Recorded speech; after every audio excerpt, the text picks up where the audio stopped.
A lot of people have fathers that teach them sports. My father happened to be a great strategist. And from a very young age, I recall having discussions with him about what he was doing. At the time, he was running fairly large companies. And I can remember driving in the car with him and him talking to me about strategy, about what is strategy and how to think differently about a company. Vertus Norton was well qualified to teach his son. At the time, he was sales planning manager of the billion-dollar beverage division of General Foods Corporation in New York, with responsibility for iconic products like Kool-Aid, Country Time, and others. In 1985, he was recruited by Dart and Kraft and eventually became the head of Hobart Corporation US near Cincinnati, Ohio. 5 years later, he rejoined Kraft General Foods in Chicago as vice president of the Channel Group, managing a billion-dollar pilot business unit that led to the eventual integration of General Foods, Oscar Mayer, and Kraft Foods. Based on his track record, Vertus was asked to help re-engineer the company to increase efficiency in relation to an industry-wide initiative called Efficient Consumer Response. In the subsequent 3 years, Kraft's ECR, or efficiency rating, moved from 10th to first place. I've known Vertus for over 25 years, and it was apparent to me immediately that here was a very special man. A man that had wonderful ethics, great business strategies, enthusiasm. There was no question that this man was going to be a huge success, and he is a success. Vertus retired from Kraft at age 57 and moved to Park City, Utah. We thought he would take retirement seriously. He did not. Shortly after doing some service for our church, he was asked to run a biotech company. He had a lab in Southern California, 5 PhDs reporting to him, a series of master's or graduate students as well, all doing work for him there. And he ran that for 4 years, and we thought he was done. But Vertus Norton was not done. Through his son Tyler, Vertus was introduced to another biotech company and invited to become a member of their board. I recall coming to the house one afternoon only to find books strewn about his desk, chemistry and biology books, and I said, "Now what in the world are you doing now?" And he proceeded to tell me that he had been invited to sit on the board of this company that had an incredible technology. And I do recall him saying, "But they don't know exactly what they have." And that's an invitation to my dad. He's going to figure it out. He's a puzzler. I was intrigued until they told me it was made from salt water. And I told them, "This doesn't sound right, and you're going to have to convince me it's real." They said, "Well, we can do that." They said, "We have a lot of research, and we'll give you some of the best research. You can look at it." And after running a lab and having my association with these people for 4 years, I knew what to look for. And I went through the science, and it was good, defensible science. Then they gave me a list of people to call, and I was calling Harvard, UCLA, University of Washington, University of Indiana, major labs across the United States, and everyone I talked to raved about the product, the way the company was intending for it to be used, and also they raved about the fact that you could drink this product and get a benefit from it. At the time, the product could only be produced in limited quantities through small devices. Highly unstable, it had to be used within minutes of production. But seeing the strength of the product, Vertus agreed to join the board of directors. As soon as I did that, they said, "We're going to give you one of these devices to put in your house. We'd like you to become familiar with it." I started drinking the product that was made in this device, and my thinking cleared up. I had more energy. I felt better than I had for years. And now, keep in mind, I was in my 60s at that time. And I thought, holy cow, what is this? So I went to the first board meeting and found out that they were flat out of money. They were $1 million in debt. We said, let's see if we can help them find money. We tried for about 90 days, could not. Eventually, the company folded, and they actually merged it with another company, an energy company. And when that happened, that company started selling off assets. Meanwhile, a family in New Hampshire was embarking on a major change. Jim Pack had been a highly successful consultant in the telecommunications industry. his son Joe had secured a position on the United States ski team. Wanting Joe to achieve his dreams, the family moved to Park City to allow Joe to train with the U.S. freestyle team for the 2002 Winter Olympics. So I'm living in a subdivision in Park City, Utah, and after a few years, another gentleman moves in a few houses up from me. This gentleman was named Vertus Norton. Now, Vertus and I became good friends, and actually we became good golfing buddies. I quickly came to realize that Vertus was something special in terms of his training, his business skills, his analytical ability, his integrity. Everything about Vertus was so much better than any executive, including governors or attorney generals, that I'd ever worked with. He was so competent. I was impressed. I made the decision on the golf course as we golfed, week after week. I said, I'm going to do something with this guy. One day we're golfing on the Park City Municipal Golf Course, and he's saying, I'm sitting on the board of this little company, and they've got a terrific product. I use the product. I've just found phenomenal results with this product, but the company's really mismanaged. He said, the product is so good that I'm going to put together an investment company and acquire this product. And he pulled a golf cart over on the fairway and reached in his back pocket and pulled out a folded check, business check, that was blank. And he said, you got a pen? And I handed him a pen, and he wrote a very big check. And he said, let's go do this together. And I said, are you crazy? You don't even know what it is. I said, Vertus, that's true, but I know everything about you. I knew you've done your due diligence. If you're to the point where you want to form an investment company to acquire this technology, I want to be part of it. Let's do it together. And that was the start in the formation of ASEA. Of anybody that I've known, my favorite person is Jim Pack. I don't think just because he's brilliant. I think it's because he has drive and he engenders trust and confidence. And so we started down the road together, and over the course of a year, we discovered what the product was and why it worked. We developed what's called the mechanism of action. They discovered the product was based on redox biochemistry, a new field of science that emerged near the beginning of the 21st century. Redox signaling is a function central to all forms of life. Redox signaling molecules are created within every cell of the body and are vital to the immune system and to cellular repair and replace mechanisms.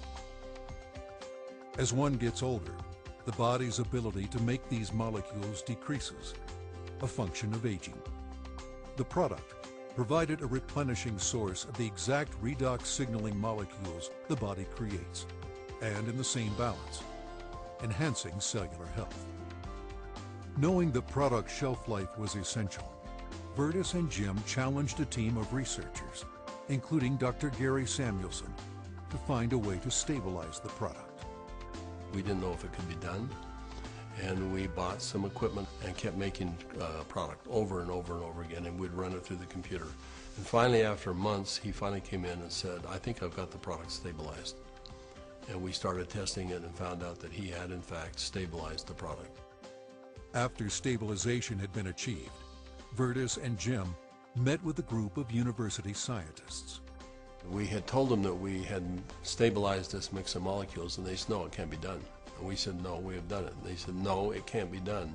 And they were so adamant that they were slapping the table. And we said, well, wait a minute. We'll come back tomorrow and show you the product. So we took the product back the next day. Said, this is stabilized redox signaling molecules, both positive and negative molecules in the same bottle, stabilized. And they said, how in the world did you do this? So one of the big breakthroughs is the fact that we can stabilize molecules that you're not supposed to be able to do that. The molecules in ASEA are supposed to be fleeting. They should all return to salt and water in just a matter of minutes, and they don't. Meanwhile, Vertus's son Tyler had arrived at the pinnacle of his career in the financial services business. His father took occasion to explain to him the technology he and Jim Pack had acquired. He said to me, this is the product. He reminded me it was made from salt and water, and I was very concerned. At church the following Sunday, I was discussing some of the challenges of some of the members of our congregation.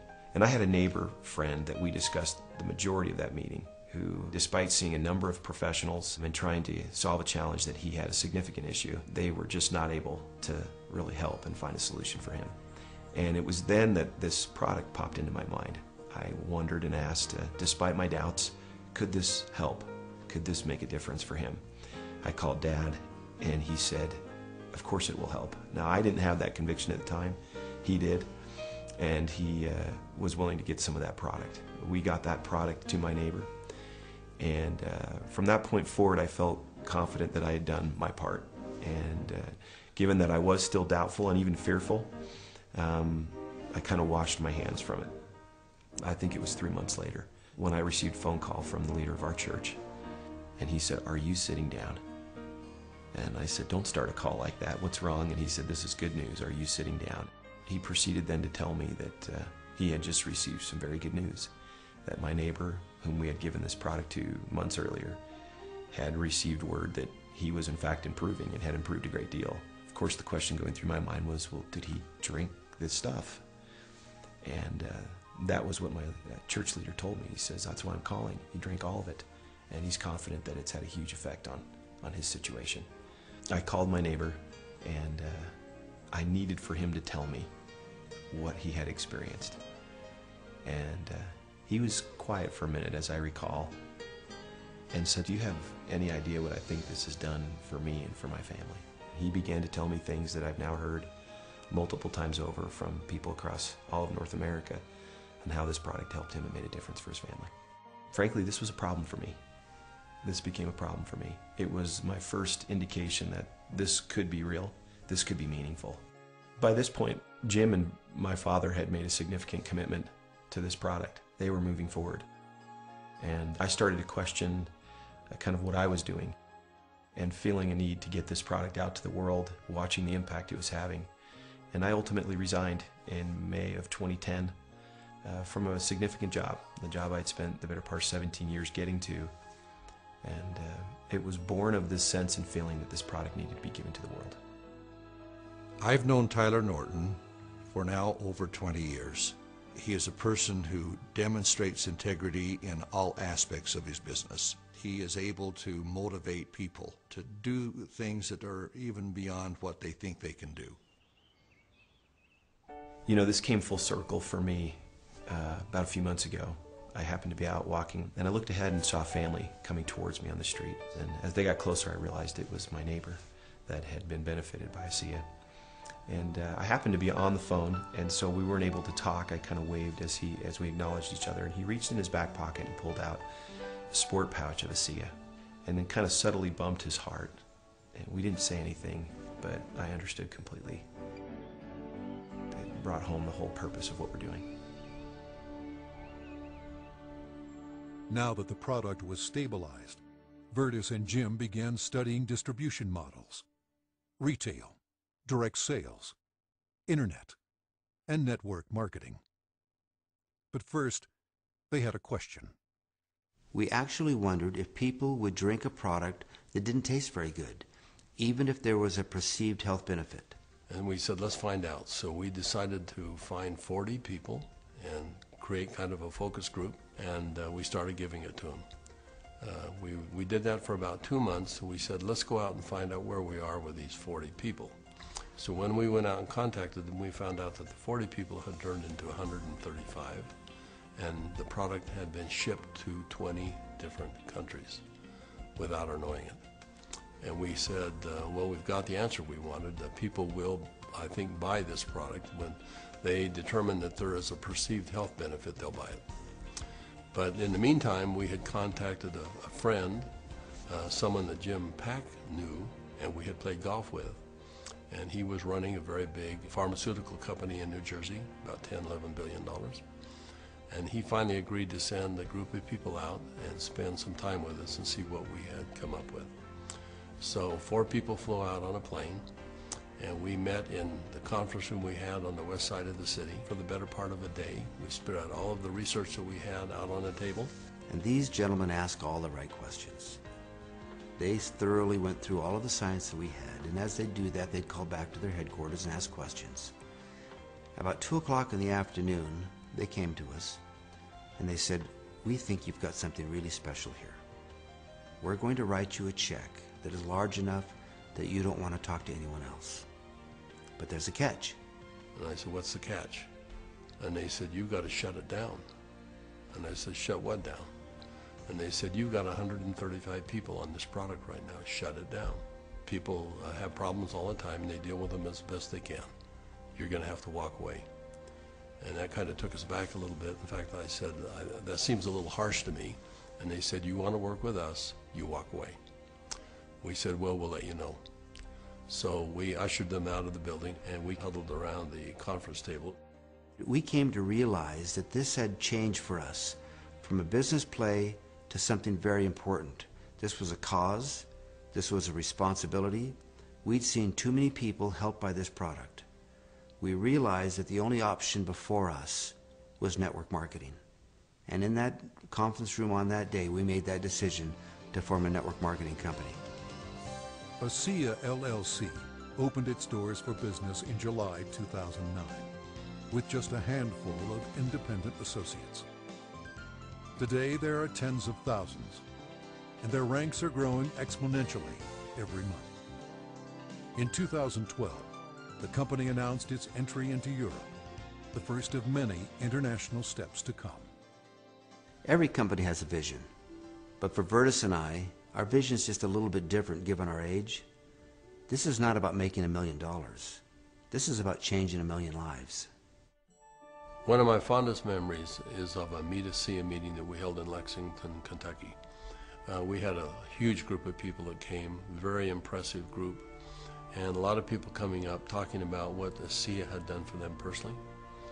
But at the end of the meeting, they invited me to come up and gave me a small treasure chest. It wasn't very big, but as you open up the treasure chest, it's filled with letters of gratitude and thanks.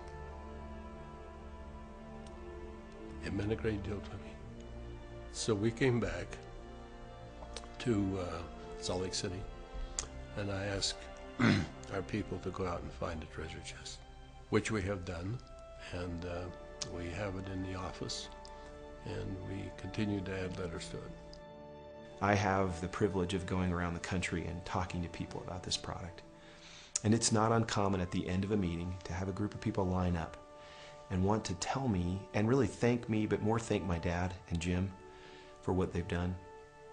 And as they tell their stories and I get a chance to look into their eyes and sense their sincerity and the realness of what this has done for them, more than once I've had to step out of the room and find a corner in a hotel somewhere where I could compose myself and get myself in order after hearing how sincere and thankful they are for this product. You know, we started off looking at this as a business opportunity, and as we progressed, it became more of a sense of purpose, but it's much more than that. We're creating a culture here. We're creating a family. I believe that the heart and soul of this company is represented in our associates. Our associates becoming is as important to us as them making an income. I don't believe you build checks. I believe you build people. And perhaps one of the greatest blessings of my time here at ASEA is embodied in these marvelous, enriching relationships with wonderful people. People that are desirous to improve their lives, share something meaningful with others, make a difference in the world, and become more.